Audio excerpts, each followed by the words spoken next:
quando você tem pessoas para você conversar sobre o assunto. Isso é muito massa. Investir é muito gostoso, gente. Investir é muito gostoso, gente. Investir é uma coisa leve. Investir, para mim, tem a ver com prosperidade, tem a ver com dinheiro, tem a ver com liberdade, tem a ver com coisas positivas, tem a ver com praia, tem a ver com sonhos, tem a ver com pessoas legais, tem a ver com sucesso, sabe? Para mim tem a ver com isso. Investir, para mim, não tem a ver com descabelados, falta de saúde, estresse, perder dinheiro, roubo, cassino, agressividade. Para mim, investir não tem a ver com isso. Investir tem a ver com essas coisas boas, tá? Só que investir, gente, é uma ferramenta muito poderosa. É quase como uma arma, né? Ela pode usar para proteger as pessoas, para matar outras. É como uma faca, né? Você pode usar para passar manteiga, para matar alguém. Investir, você pode usar para te fazer crescer, ou pode ser utilizado para te fazer cair, quebrar, se ferrar, perder dinheiro, perder família, perder tudo, tá? Eu não vou entrar em nomes aqui, mas eu conheci uma família há um tempo atrás, há uns 10 anos, tá? Uma família muito legal. Mas essa família, ela se desestruturou por completa. Por completa. Por quê? Porque existia uma estrutura em que você tinha o vô, que era quem construiu um negócio e tinha muito dinheiro. E aí o pai começou a tocar o negócio junto com o vô. Então eles eram sócios ali, né? O que aconteceu? Eles tinham muita grana e eles se entregaram ao mercado financeiro. No sentido de que eles começaram a investir sem saber o que estava fazendo ou sabendo o que estava fazendo com excesso de ganância. Não sei interpretar o que houve naquela época, tá? Resultado, eles perderam muito dinheiro. Eles perderam tudo que eles tinham. Eles eram uma família muito estruturada, tinham muito dinheiro. Perderam apartamento, perderam grana, perderam liberdade, tá? Deixa eu os comentários aqui, ó. Perderam liberdade, perderam muita coisa. Perderam muita coisa, tá? Isso tudo foi porque eles não conseguiram aplicar as ferramentas corretas do mundo dos investimentos. E uma família inteira se desestruturou. E quando uma família se desestrutura, você tem vários resquícios na sua vida.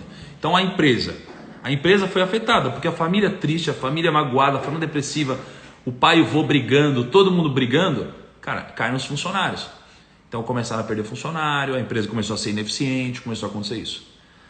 Por outro lado, dentro de casa, o jantar já não era mais o mesmo, tinha briga, tinha mágoas, rancor. O Natal, a família se separou, começou a ter muito problema, muito problema. Isso é uma história que eu vi de perto, tá? E isso daqui machucou muitas pessoas. Por outro lado, eu já vi outra história também, que eu também vi de perto. Eu já vi história de uma família que todo mês investia um pouquinho, foi passando o ano, você tinha um efeito bola de neve, os investimentos trabalhando ao seu favor e você tinha liberdade para você fazer o que você bem entendesse, tá? Vindo para os dias de hoje, e não vou contar minha história de novo, porque provavelmente vocês já conhecem, né? Mas eu tive mais ou menos, ó, deixa eu entrar aqui no LinkedIn, deixa eu ver um negócio aqui, ó. Caramba, quer ver o negócio? Eu tô sobre experiência, aqui, ó. Eu tô no mercado financeiro investindo desde 2008 para 2009, tá? Então eu tenho aqui de 11 a 12 anos de mercado financeiro, eu fui aprendendo muita coisa. Quando a gente está nessa busca de aprendizado, a gente geralmente quer ficar rico. As pessoas começam a investir, geralmente querem ficar ricos. Eu tendo a ajudar as pessoas, a orientá-los de que não invista para ficar rico. Não é por isso. Porque geralmente que te leva à ganância e te faz perder dinheiro igual eu perdi, tá? E nem todos têm o discernimento de aprender com um erro dessa magnitude. Às vezes a gente simplesmente desiste, tá? Eu tive o privilégio de conseguir aprender com isso. E com o passar do tempo, nesses quase 12 anos, eu comecei a perceber que investir corretamente tem a ver com duas coisas. Duas coisas. Tem a ver com o filtro externo que você tem e o filtro interno que você tem, tá? O que é o filtro externo e o que é o filtro interno? O filtro externo é o que geralmente a gente encontra hoje na internet, é o que a gente encontra em cursos, é o que a gente encontra em notícias, é o que a gente encontra na maioria das lives por aí, é o que a gente consegue tangibilizar como indicadores financeiros, né? Então, por exemplo, eu vou olhar para uma empresa, aí eu olho para essa empresa e eu vejo, essa empresa tem um lucro de tal, tem um EBITDA de tal, tem um endividamento não sei o que lá, tem um preço sobre lucro de não sei o que lá, negocia tantas vezes por dia, está numa tendência de alta, está numa tendência de baixa, tem uma resistência, tem uma gestão não sei como, a governança corporativa, os acionistas estão comprando ações da empresa, estão vendendo ações da própria empresa. Isso daqui tudo é o externo. Aí eu vou olhar para uma renda fixa. Poxa, a renda fixa, você tem que olhar para a liquidez dela, para o rating desses ativos, para a rentabilidade, para o risco, né? Aí você vai olhar para fundos imobiliários. Poxa, esses fundos imobiliários são fundos imobiliários de lajes corporativas. Só que hoje as empresas estão entregando escritórios em lajes corporativas, estão focando em se mudar, home office está bombando. Isso tudo é externo. Tudo isso aqui é externo, gente. Tá? E a gente precisa disso para investir bem. Mas isso daqui não é suficiente para que você invista bem. Por quê? Vou te mostrar um exemplo aqui. Eu vou compartilhar alguns slides que eu tenho uma palestra que eu montei que é a do 1.000 milhão, né? Então eu ministro essa palestra ao redor do Brasil. Criei uma palestra nova chamada A Arca, que eu ministrei na Expert e é uma palestra nova que eu tenho. Eu vou mostrar alguns slides aqui que acho que vão ajudar vocês a entenderem o que eu quero passar. Então olha só. Peraí. Tem um slide aqui. Cadê ele aqui? Aqui, ó. Olha isso aqui, ó. Esse slide aqui é muito importante para eu provar para vocês que não adianta você ter todo o conhecimento técnico do mundo que você não vai conseguir investir bem. Por quê? Porque esse daqui é Isaac Newton, né? Isaac Newton é um cara muito inteligente, você já conhece. E aqui a gente está em 1719. 1719, o Isaac Newton comprou nesse ponto aqui ações da South Sea Company. Comprou ações aqui. E aí, nesse ponto, as ações tinham subido de 200 para 400, mais ou menos. Ó. Ele ganhou muito dinheiro aqui, certo? Ele ganhou dinheiro. Então ele comprou e vendeu, ficou feliz. Show, é o que teoricamente aconteceria. Só que depois disso, as ações continuam subindo de 400 para 600 quase. E os amigos de Newton compraram as ações e ficaram ricos, porque as ações não pararam de subir.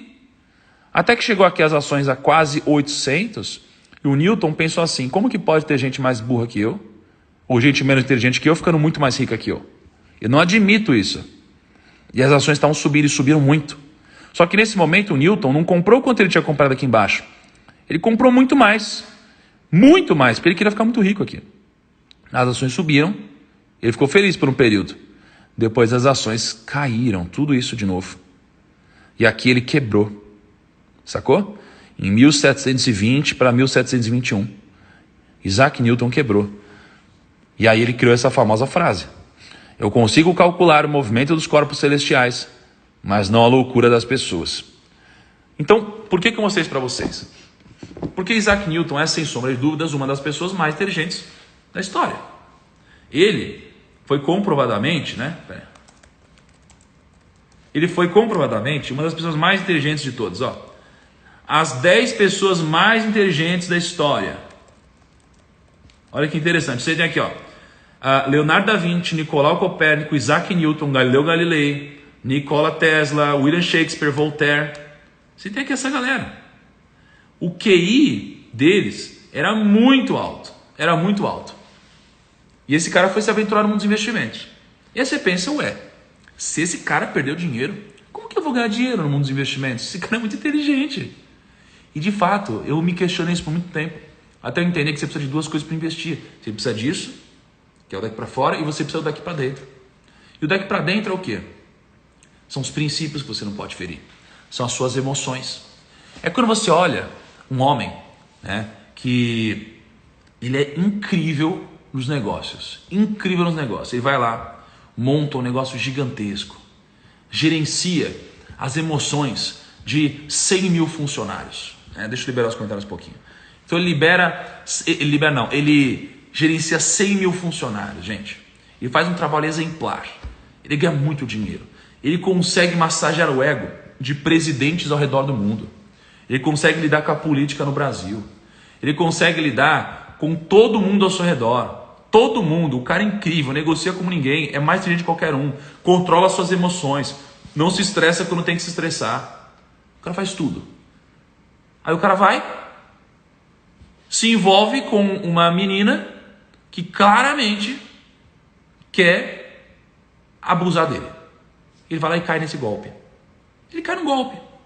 Ou você pega uma mulher que ela é incrível, gerencia negócios, CEO de empresa, uma pessoa absurdamente outlier, ela vai e gerencia as emoções como ninguém no escritório, chega em casa e desaba porque tem um marido idiota.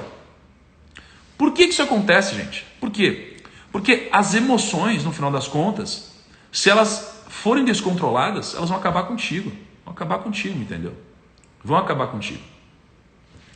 E quando a gente está falando de emoções, e quando a gente está falando dessa parte interna, né, porque a externa são os indicadores, a parte interna, elas são uma mistura de emoções com os princípios que são as regras do jogo.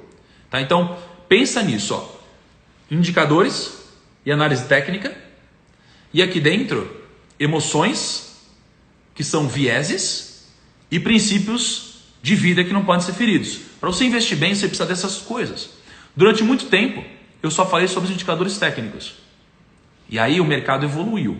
E agora que o mercado evoluiu, e todo mundo já... Porque é fácil você falar de indicador técnico. Por que é fácil? Porque você vai lá e fala, PL, o que é PL? PL é o preço sobre lucro, não sei o que lá. Tem uma planilha que calcula para você, tem um site que calcula para você. Então já tem tudo pronto, todo mundo começou a falar sobre isso. Mas pouca gente ainda fala sobre os princípios, as emoções, nos investimentos da forma correta. Tá? Então você precisa respeitar esse tipo de coisa. E eu acabei de provar para você que se Isaac Newton perdeu, por que a gente não vai perder? Bom, por causa de uma coisa, porque a gente vai controlar as emoções. É por isso, tá? Sobre os comentários, gente, é o seguinte, ó. Eu já estou nessa há bastante tempo, eu entendo o momento que para mim faz sentido eu colocar os comentários e tirar os comentários. É uma estratégia que eu preciso utilizar para manter vocês engajados, para vocês absorverem mais conteúdo, tá bom? Então, quando está com o comentário aberto, é estratégico. Quando eu fecho, é estratégico. É para que a gente tenha uma absorção melhor do conteúdo, tá bom? E como eu já disse antes, eu tiro os comentários quando eu achar que faz sentido. E se vocês quiserem que tire os comentários, peça com jeitinho. Não seja abusado. Não pegue. Não... Pô, se você estivesse na minha frente, você iria gritar em caps lock. Tira os comentários! Para com isso, pessoal. Ô, fala sério. Tá bom? Então vamos lá. Então é isso. Então, eu entendi que, para mim, a melhor forma de investir é construindo uma arca de investimentos. Alguns de vocês já ouviram eu falando isso, tá bom? Mas por que eu cheguei à conclusão de que eu preciso montar a arca? Eu cheguei à conclusão porque eu percebi que o futuro ele é realmente muito imprevisível. Ele é muito imprevisível. Gente, ninguém sabia que ia ter um Covid, ninguém. Mas não é por isso que não dá para se preparar para o Covid. Dá para se preparar. Eu estava preparado. Conheço muita gente que estava preparada. Tá? E, então, o que acontece? Pensa que eu, em 12 anos, e estudando história de mercado, eu vi que muita gente já previu crises. Mas muita gente, muita. Prever crise é impossível? Não é impossível. Pelo contrário, é até factível. Tem muitas pessoas que conseguem prever crises. Pô, mas se você consegue prever crise, então, para que eu vou pensar em investir do jeito que você está dizendo? Bom, por causa de um único motivo. Porque as pessoas que preveem crises, elas não necessariamente acertam o timing da crise. Então, quando eu compro uma ação que ela está com valor muito descontado, pensa, eu vou lá e compro... Não sei, vamos falar de Sinqia, vai. Eu comprei Sinqia há um tempo atrás. Não, vamos falar diferente. Comprei JHSF, tá? Porque tá todo mundo falando de JHSF. Não. Vamos falar de Banco Inter, vai. Banco Inter. Comprei Banco Inter. Para mim eu comprei num preço que estava bom, estava descontado. Só que se ninguém mais achar que o preço está bom, o preço não sobe. Concorda? Porque se eu pegar e falar assim, gente, esse copo aqui vale R$100. Se ninguém achar que ele vale R$100, ninguém vai pagar R$100 nele. Eu estou vendendo por 100, mas ninguém quer comprar. Então ele não vale 100 hoje. Ele vale para mim, mas não, no preço de mercado dele não é 100. Só vai valer 100 quando as outras pessoas acreditarem nisso. Então, eu acertei na minha análise em que Banco Inter estava com valor descontado. Só que como eu acertei na minha análise e ninguém mais concordava, o preço não subia. Então demorou muito tempo até o Banco Inter começar a subir de preço. E ele só começou a subir depois que as pessoas concordaram comigo, né, de uma forma indireta. E isso daqui é importante para você entender que tem gente que vai falar, tá cara a bolsa, vai entrar numa crise, mas só vai de fato cair as ações todas quando todo mundo achar que está numa crise. Então isso daqui é muito importante. Por isso que às vezes tem gente que prevê crise, mas não acerta o timing. E quando você prevê algum movimento e você se alavanca demais, às vezes você não tem o timing ao seu favor, você tem o timing contra você. Por isso que você tem que tomar cuidado. Banco Inter, quando eu comprei, ele caiu logo depois da IPO. Ele caiu. E quando ele caiu, se eu tivesse alavancado, talvez eu pudesse ter quebrado. Mas eu não estava alavancado. E por isso eu tive o timing ao meu favor. Eu pude esperar e ganhar dinheiro. Então isso é muito importante. Isso é muito importante. Tá? Então vamos lá. Eu estava um dia gravando um podcast, estava todo o nosso time. Eu estava com o time e a gente estava muito falando de Magazine Luiza. Magazine Luiza, tá? Magazine Luiza é uma empresa grande no Brasil hoje. Ela bomba, tá bombando, tá crescendo pra caramba, né? Deixa eu mostrar para vocês o gráfico dela. Olha que interessante, ó. Magazine Luiza. Ela... Caraca, cadê o gráfico aqui? A Magazine Luiza, ela subiu de poucos centavos. Aqui, ó. Aqui, ó. Ela subiu de poucos centavos. Deixa eu tirar os comentários aqui, ó. Ela subiu de poucos centavos aqui, ó. Na casa de 2015. Tipo assim, 30 e poucos centavos, tal, se eu não me engano. Para quase R$90 aqui. Gente, faz uma conta. É muita grana. Entendeu? Então isso é que aconteceu. Então todo mundo quer acertar a próxima Emiglu. Todo mundo quer acertar a próxima Emiglu. E aí, como todo mundo quer acertar a próxima Emiglu, todo mundo fica discutindo. Ai meu Deus, essa ação aqui, será que é a próxima Emiglu? Não sei o que lá. A gente estava discutindo isso no podcast. E aí a gente trouxe uma pessoa super respeitada no mercado, que eu gosto muito, que é o Florian Bartunek. O Florian Bartunek disse assim: Thiago, você não precisa acertar a próxima Emiglu. Você não precisa. E eu falei, caraca, faz sentido, eu não preciso acertar a próxima Emiglu. Ele falou assim: o que você precisa é construir a sua arca de investimentos. Eu falei, como eu construo a minha arca? Aí ele falou assim: pensa na história de Noé, né? É aquela arca. Então deixa eu trazer para vocês um pouco disso. Na história de Noé, ia ter um grande dilúvio que ia destruir todo o planeta aqui e alguns seres vivos iriam sobreviver, né? Porque o mundo ia ser destruído porque os seres humanos eram muito malvadões e aí ia ter um super dilúvio. E aí Deus avisou Noé num sonho e falou: Noé, se prepara, né? E aí ele montou uma arca e essa arca estava preparada para quando viesse esse grande dilúvio que durou vários dias, não sei se foram 40 dias, sei lá, mas durou vários dias. Ele tinha uma arca construída e ele estava preparado e a arca ia ali ao longo do dilúvio, sobrevivendo, e ele continuou vivo. Então qual que é o ponto? O ponto é: construa a sua arca nos investimentos, para quando tiver os dilúvios, que são as crises, você possa sobreviver. E aí eu falei assim: pô, Florian, mas eu já tenho a minha arca construída, porque eu invisto, né, naquelas caixinhas que vocês já conhecem. Ele falou: sim, você tem a arca construída, mas você nunca pode deixar de reformar a sua arca. Você nunca pode deixar de fazer a manutenção da sua arca, porque o dilúvio, ele acontece de tempos em tempos. E se você tiver uma arca mais ou menos, ela vai afundar quando tiver um dilúvio.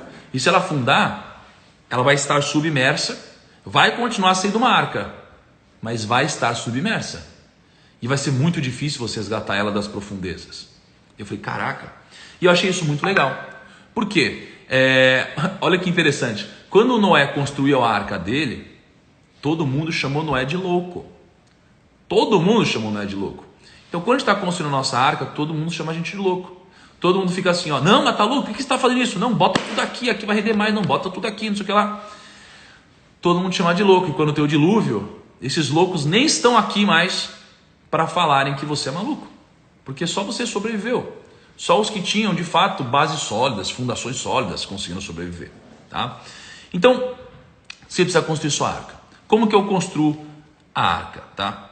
De uma forma mais objetiva. Eu construo minha arca assim.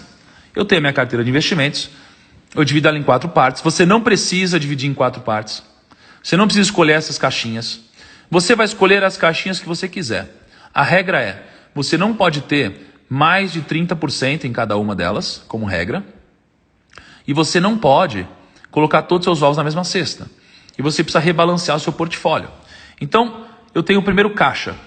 Por que caixa? Porque isso daqui é uma parcela que eu tenho em renda fixa.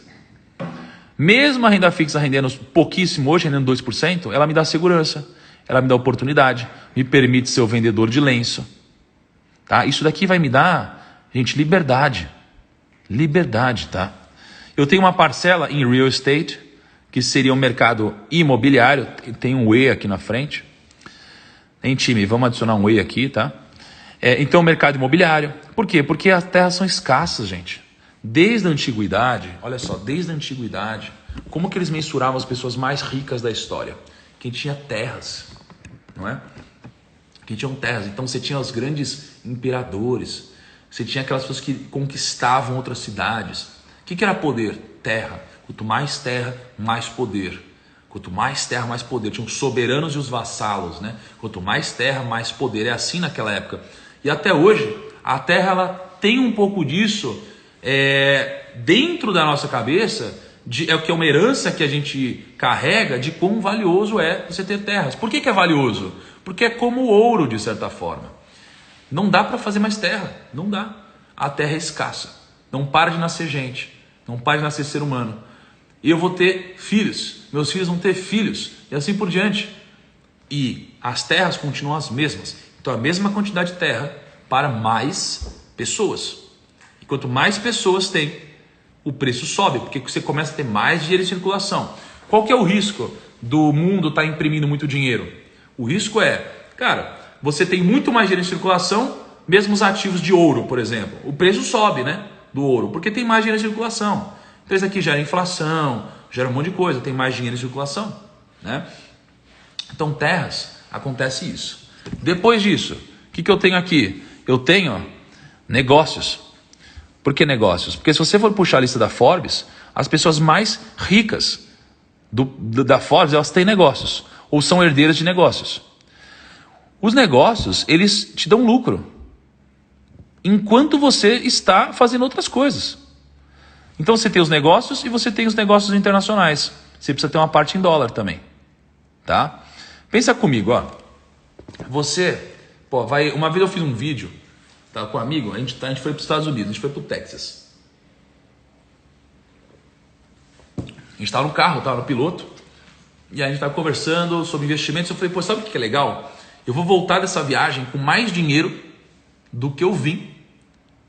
Aí ele falou, como? Eu falei, meu dinheiro está investido, fiz uma conta aqui do quanto eu estou gastando, o que vai render meu dinheiro vai ser maior do que o quanto eu estou gastando aqui.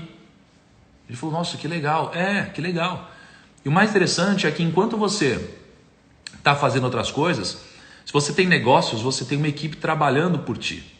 E se você tem negócios na Bolsa de Valores, você tem ações, cara, você tem uma estrutura absurda de gente muito competente, dando sangue e ralando para que o negócio tenha lucro. Agora, é claro, tem gente também incompetente trabalhando.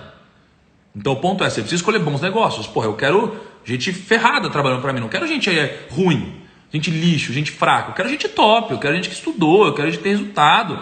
E eu quero gente que vai ganhar dinheiro, não quero gente mal paga não, eu quero gente que vai ganhar dinheiro, pô. Não quero um CEO que é mal pago, eu quero um CEO que é bem pago, mas que apresenta resultado. Então eu quero ter negócios na minha carteira. Então eu pego e monto a minha arca de investimentos. Quando que eu monto a minha arca? Quando eu tenho, no meu caso, essas 4 classes de ativos diversificadas. O Ray Dalio falou o seguinte, ele foi no Expert, ele falou, olha, antes de você especular, antes de você fazer grandes apostas, primeiro diversifique seu capital. Então, primeira mensagem para vocês. Está montando sua carteira de investimentos? Primeiro monte seu fundo de emergência, que é 12 vezes do seu custo mensal. Então anota aí, 12 vezes do quanto você gasta por mês, investidos num Tesouro Selic ou num fundo de renda fixa. Tá? Eu gasto por mês R$3.000. R$3.000 vezes 12, vai dar 36 mil reais. Então você tem 36 mil reais guardados numa aplicação que você pode resgatar a qualquer momento. Não dá para você construir a arca ainda. Não dá. Você não vai construir a arca ainda. Primeiro é isso. Passou por isso? Começa a construir a arca. Então imagina que cada aporte que você faz, cada dinheirinho que entra na sua conta, é você ali, ó, dando uma martelada na sua arca. Você vai construindo pedacinho por pedacinho. Coloquei um pouquinho aqui em negócios, coloquei um pouquinho em fundo imobiliário, coloquei um pouquinho em renda fixa, coloquei um pouquinho em negócios no exterior. Por que no exterior? Ó, parte de tudo que eu tenho aqui é em dólar. Eu tô aqui gravando de um iPhone, né, de um celular, é em dólar. Tenho aqui um computador, é em dólar. Tudo é dolarizado, gente. Dólar é moeda forte. Se você tem real, você só compra no Brasil. Se você tem dólar, você compra no mundo. Então o dólar é uma moeda global, entende? Faz sentido ter criptomoedas na carteira? Eu gosto de ter 1% da minha carteira em criptomoedas, mas aí é uma coisa minha, tá? Porque eu acredito que o dólar é a moeda do presente. E eu acho que as criptomoedas são a moeda do futuro. Talvez o dólar continue sendo também a moeda do futuro. Não sei. Mas na dúvida eu tenho os dois. Por quê? Porque eu quero me expor a uma coisa chamada convexidade. O que é isso? Eu quero que eu tenha mais chance de ganhar do que de perder. Então se as criptomoedas não rolarem e tudo quebrar, por algum motivo, elas vão valer zero. Se eu tenho 1% do meu patrimônio, eu perdi 1%. Se realmente todo mundo começar a utilizar isso daqui, quanto que você pode valer? Né? Então eu acredito nisso. Então eu posso ganhar muito mais do que perder. Então para mim faz sentido. Tá? Então, por que internacional? Parte do meu gasto está em dólar. E dólar é moeda forte. Então eu vou lá e coloco. Eu tenho 100 mil reais. Coloco 25 mil nisso, 25 mil nisso, 25 mil nisso e 25 mil nisso. Tá? Aí muita gente pergunta, Thiago, você acha que faz sentido eu deixar isso parado? Ou eu rebalanceio isso? Eu sempre digo, rebalanceie isso. Especialmente com aportes, para você não ter tanto problema de imposto. Estrategicamente, aqui você tem uma arca formada, por quê? A parte de fundo imobiliário geralmente dá uma receita mensal, né? São os dividendos. As ações, elas também te dão dividendos, porque as empresas distribuem parte do lucro para você. Tá? E as ações lá fora também te distribuem dividendos. Então você usa esse dinheiro, esse montante, para rebalancear a sua carteira de investimentos. Entende? Você vai rebalanceando a sua carteira de investimentos. E quando você vai rebalanceando a sua carteira de investimentos, você tende a comprar o que caiu demais e vender o que subiu demais. Então, por exemplo, você tem gente que investe em IVVB11. IVVB11 é um índice que te ajuda a se expor às 500 maiores empresas dos Estados Unidos no Brasil com R$1.000. E por que o IVVB11 subiu tanto? Porque o nosso dólar subiu lá de 2,50 de um tempo atrás para quase R$6. Então, seu dinheiro subiu muito. Então eu tenho aqui ações de Facebook, eu tenho ações de Google, eu tenho ações de Wells Fargo, ações da Disney, ações da Berkshire. Elas subiram muito, por quê? Porque o dólar subiu muito. Então você vai se protegendo, tá bom? Por que vale a pena rebalancear? Vou mostrar para vocês aqui agora. Pensa o seguinte, aqui ó, 2009, imagina que você tinha um pouco de ações de Bovespa, um pouco de S&P, que é o índice nos Estados Unidos, e um pouco de renda fixa, que é o CDI, em 2009. A média deu 63%.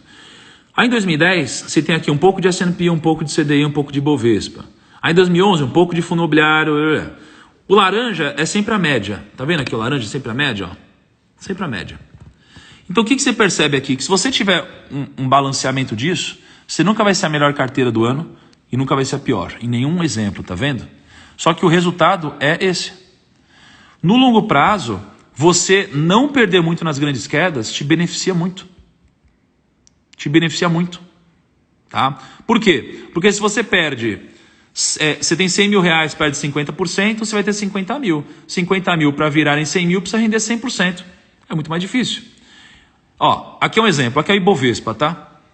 O Ibovespa nos últimos 12 meses, até essa queda aqui, que foi a queda mais parruda, que a bolsa bateu 63 mil pontos, o Ibovespa estava caindo 37%, tá? 37%. A bolsa bateu 116 mil pontos, aí caiu para 63 mil pontos. Queda gigante. Essa daqui é a minha carteira nesse momento da crise. Nesse momento da crise, que a bolsa caiu 37%, eu caí 8%. Então eu caí muito pouquinho. E aí depois, quando a bolsa subiu, eu subi também e ganhei muito dinheiro. Então, quando você tem uma arca construída, quando tem um dilúvio, você passa por ele da melhor forma. Você perde um pouquinho? Você perde, porque todo mundo perde. O mercado ele perde valor, né? Tem gente que ganhou? Tem, claro que tem. Mas, da minha estratégia, você perde muito pouco valor, porque algum valor foi destruído na crise, né? Só que aí depois disso, como a crise é cíclica, isso daqui volta. E quando volta e você tem a sua arca construída, você está preparado para ganhar dinheiro. Entendeu? Então, isso daqui é o que você tem que focar. Isso daqui é o que você tem que focar. Tenha a sua arca construída, gente. Se você tiver a sua arca construída, você vai ganhar dinheiro. Só que a arca, eu estou falando sobre uma ótica técnica, o daqui para fora. Eu não estou falando daqui para dentro ainda. Daqui para dentro tem outras coisas, tá? Então, o que é legal? Muita gente pensa assim, legal, Thiago, vale a pena, faz sentido, mas será que é o momento de comprar ações? Será que é o momento de comprar bolsa de valores? Será que é o momento de colocar o dinheiro aqui? Estou com medo, nunca investi antes, não sei analisar e tal. Vamos lá. Ô neném, tá aqui. Qual que é o negócio? Eu vou mostrar algumas informações para vocês. Algumas informações que podem ajudar vocês na decisão, tá? Porque eu não quero tomar decisão por vocês. Eu acho que uma pergunta errada é: Thiago, o que eu faço com o meu dinheiro agora? Eu não acho que essa é uma pergunta boa, tá? Porque eu não quero dar o fruto para vocês, eu quero dar a semente, eu quero que vocês tenham um discernimento, compreensão para vocês tomarem as decisões. Então eu vou passar algumas informações para que vocês tenham a semente e possam tomar a decisão, tá bom? Mas antes disso, só tirar só dar um conselho para as pessoas que têm medo de investir. Você geralmente tem medo por dois motivos: porque você não conhece ou porque você nunca fez na vida, tá? Por exemplo, você estuda tudo de como dirigir um carro. E aí você vai pegar o carro e você fica ansioso. Quando você era pequenininho, você ficava pensando: como que eu beijo uma menina, como que eu beijo um garoto? Você ia lá, ficava pensando, conversava com amigas, com amigos. Chegou na hora, você ficava nervoso, ficava com medo. Tudo, você vai ficar com medo. Sempre, porque você não fez ainda. Como você vai tirar o medo aqui? Duas formas: estudando, adquirindo conhecimento e fazendo na prática. O problema é que as pessoas ficam com medo de perder dinheiro. E o problema de perder dinheiro não é o problema real. O problema é perder mais dinheiro do que você pode. Então, se você tem 100 mil reais, você não precisa começar investindo 100 mil reais. Investe R$1.000. Se você for investir R$1.000 e perder 10%, você vai perder 100 reais. Não é nada para esse patrimônio. Se você perder 1%, você vai perder 10 reais. Se você perder 100%, você vai perder R$1.000. Foi o custo do aprendizado. Se você perder 100%, você fez uma bela cagada. Bela cagada, gigante. Não é para perder isso. Não quando você segue o que eu estou te passando. Diferente do que foi comigo quando eu comecei, que foi um completo ignorante, idiota, e me aventurei sem saber nada. E perdi, foi idiota. Não quero que você faça isso, tá? Então, como que você perde o medo? Começa com um pezinho só. Aí quando você tem, bota um pezinho só. Leve, não vai mudar nada na sua vida. A não ser que você vai aprender mais. E paralelamente você estuda para ganhar confiança e pôr o excedente do seu dinheiro também, tá? Então, bolsa tá cara? Uma pergunta que as pessoas fazem. Bolsa tá cara? Vamos lá. Esse gráfico aqui é um gráfico importante. Deixa eu tirar esse apoio aqui, peraí.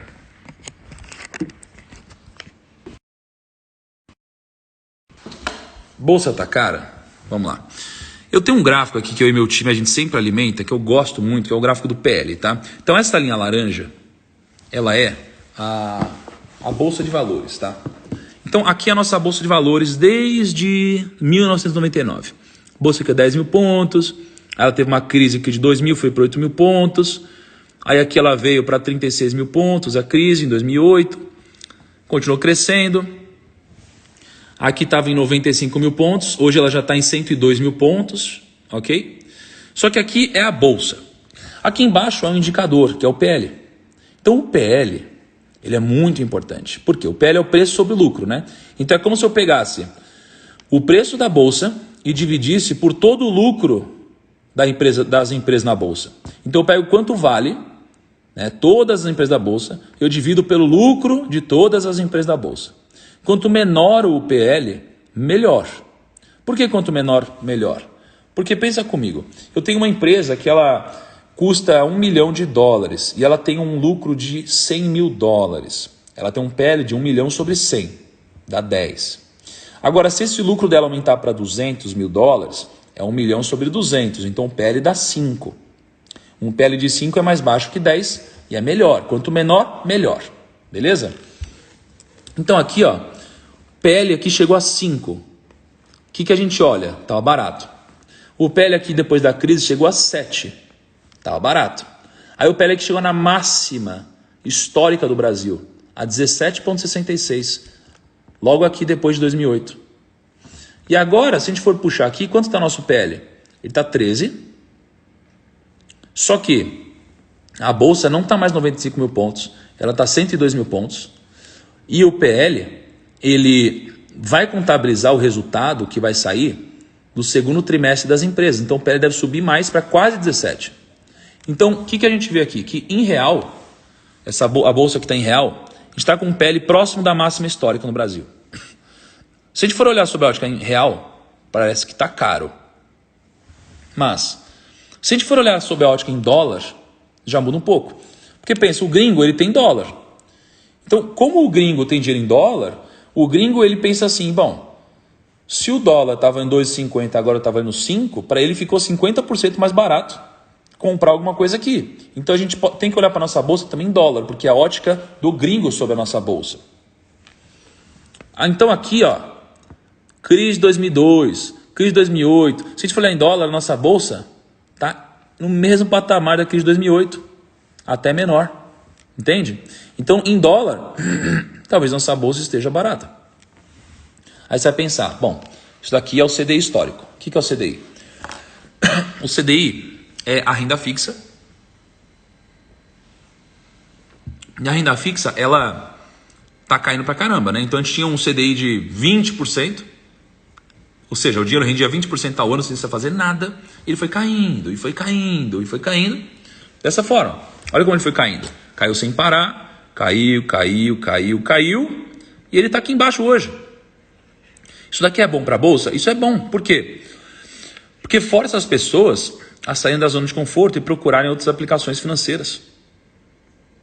E quando elas procuram outras aplicações financeiras, elas vão para a Bolsa. E aí eu te mostro esse gráfico de evolução de investidores pessoa física na Bolsa. Olha aqui, ó. O verde é o total de homens, a amarela é o total de mulheres e o azul é o total. Foi aumentando. Eu entrei na Bolsa aqui, ó. Aqui, ó. Tá? Primeira vez que eu entrei na Bolsa foi aqui. Aqui, a gente tinha pouca gente. A Bolsa fazia uma propaganda de que a gente bateria 3 milhões de CPFs. Contratou o Pelé para ser o garoto propaganda. Tem uma passagem engraçada do Pelé, gente, que é o seguinte. O Pelé estava dando uma entrevista, ele era o embaixador da Bolsa, né? Então imagina só a pressão. Aí perguntaram, Pelé, o que você acha de investir em ações? Aí ele falou assim, não, eu não acho nada, eu invisto em imóveis. Cara, olha só, o garoto propaganda falou isso. Deixa eu abrir os comentários aqui. Estão conseguindo acompanhar? Deixa eu virar aqui, ó. Então o que a gente vê? CDI caindo, mais gente investindo. E agora a gente bateu o recorde de pessoa física na Bolsa. Então a gente está com 2.600. E o que indicam conversas que eu tive com várias pessoas já, é que o pessoal está mirando em 10 milhões de pessoas na Bolsa em 2 anos. É muita gente. Só que aí pensa comigo. Se você tem muita gente querendo investir em Bolsa, muita gente comprando ações, então. Eles vão comprar ações de quem? De quem já tem ações. E se eles vão comprar ações de quem já tem ações, significa que quem tem ações sabe que tem gente interessada, vai subir no preço, né? Então os preços vão subindo. Então, por um lado, PL no Brasil caro em relação à história. Por outro lado, sob a ótica em dólar, barato, perto da crise de 2008. Por outro lado, custo-oportunidade grande. Então as pessoas vão saindo de renda fixa e vão indo para a Bolsa. Por outro lado, tem muito dinheiro em renda fixa para sair, porque o Brasil é um país da renda fixa. Então você tem um conjunto de coisas aqui que podem te fazer achar que a bolsa está barata ou achar que a bolsa está cara. Tá? O que eu faço? Eu faço a mesma coisa de sempre, gente. Eu tenho a minha arca construída, eu tenho aqui uma parte em ações, uma parte aqui, e eu vou rebalançando isso com o passar do tempo. Eu vou ganhando dinheiro. Tá? Deixa eu abrir aqui para mostrar para vocês. E eu vou ganhando dinheiro. Eu passei a investir publicamente. Ó, e aliás, para as mulheres, eu estou vendo as mulheres falando, cadê a mulherada e tal? Cara, tá aumentando muito o número de mulheres na bolsa, tá? Proporcionalmente, tá começando a ter mais mulher do que homem. No absoluto tem muito mais homem, mas proporcionalmente está tendo mais mulher do que homem entrando, tá? Então, muito legal. Quem já investe em ações aí? Em ações ou fundo imobiliário? Me comenta aí para eu saber, gente. Vamos ver.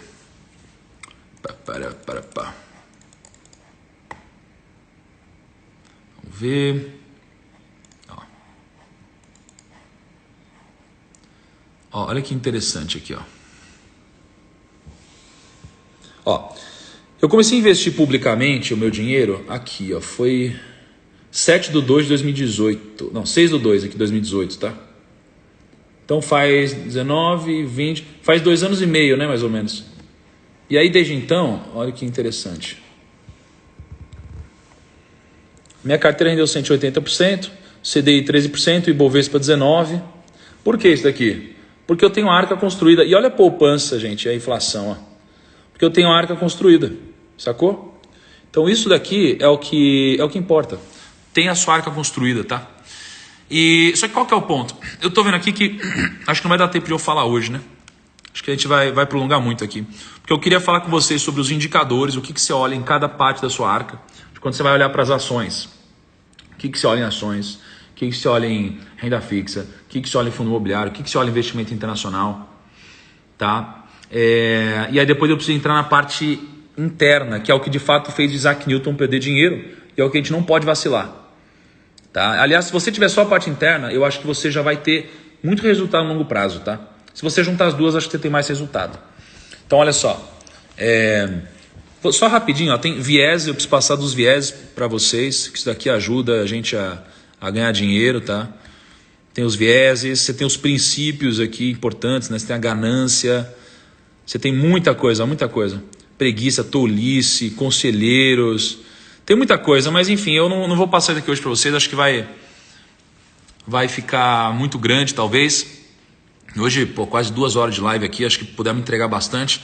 Acho que próximo domingo é uma data legal, mesmo esquema, só quem está aqui, quem está disposto, acho bacana, tá bom?